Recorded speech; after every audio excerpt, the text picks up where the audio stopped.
नमस्कार. आपण ऐकत आहात श्री ब्रह्मचैतन्य महाराज गोंदवलेकर यांची प्रवचने. वाचन स्वर अनुपमा संकेत. भगवंतावर अकारण प्रेम करावे. खरोखर जगात आणि लौकिकात आपण अडाणी राहिलो तर काही वाईट नाही. भगवंताच्या मार्गामध्ये त्याचा फायदाच होईल. आपण अडाणी झाल्याशिवाय म्हणजे आपली विद्या आणि मोठेपण विसरल्याशिवाय परमार्थ साधत नाही. मुलगा गावाला जाताना ज्याप्रमाणे आई त्याला फराळाचे देते, त्याप्रमाणे परमात्मा आपल्याला ज्या परिस्थितीत जन्माला घालतो त्या परिस्थितीत राहण्यासाठी लागणारे समाधानही तो आपल्याला देत असतो. ते घ्यायची आपली लायकी मात्र पाहिजे. जिथे असमाधान फार, तिथे दुष्टशक्तींना काम करायला वाव मिळतो.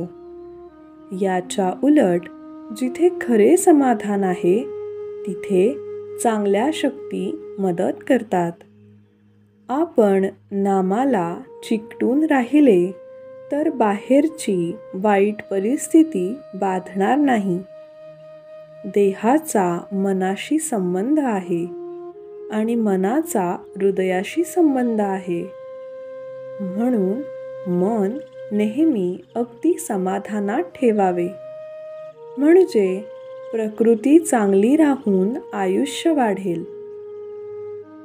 स्वार्थ सुटताना पहिल्याने मनुष्य व्यवहाराच्या चौकटीत बसणार नाही.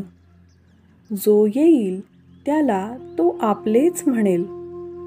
पण परमार्थ मुरला की तो व्यवहार बरोबर करून शिवाय निस्वार्थी राहील. खरोखर परमार्थ हे एक शास्त्र आहे. त्यामध्ये सुसूत्रपणा आहे. व्यवहार न सोडावा, पण विषयाकडे गुंतणारी आपली वृत्ती भगवंताच्या आड येते, म्हणून तिला भगवंताकडे गुंतवावे. भगवंताची खरी आवड उत्पन्न झाली पाहिजे. भगवंतावर अकारण प्रेम करणे याचे नाव परमार्थ. परमार्थाला डोके शांत पाहिजे.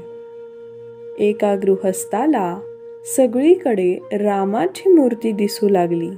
त्याला वाटले की देव आपल्याला भेटला.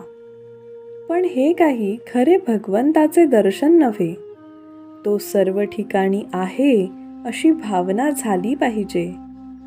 परमार्थाची काळजी करू नये. ती काळजीच प्रगतीच्या आड येते.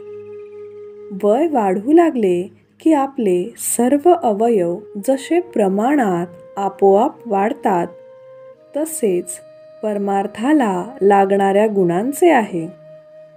आपण साधन करीत असताना आपली प्रगती किती झाली हे सारखे पाहू नये.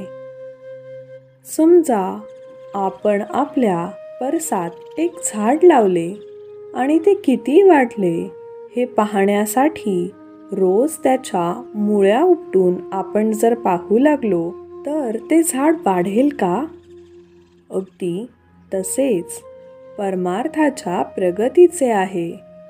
मनुष्याला परमार्थ किती साधेल हे त्याच्या बोलण्यावरून आणि दृष्टीवरून ओळखता येते. परमार्थ हा लोकांना उपदेश देण्यासाठी नाही, तो निव्वळ स्वतः करता आहे. सुंदर दिवसाच्या सुंदर शुभेच्छा.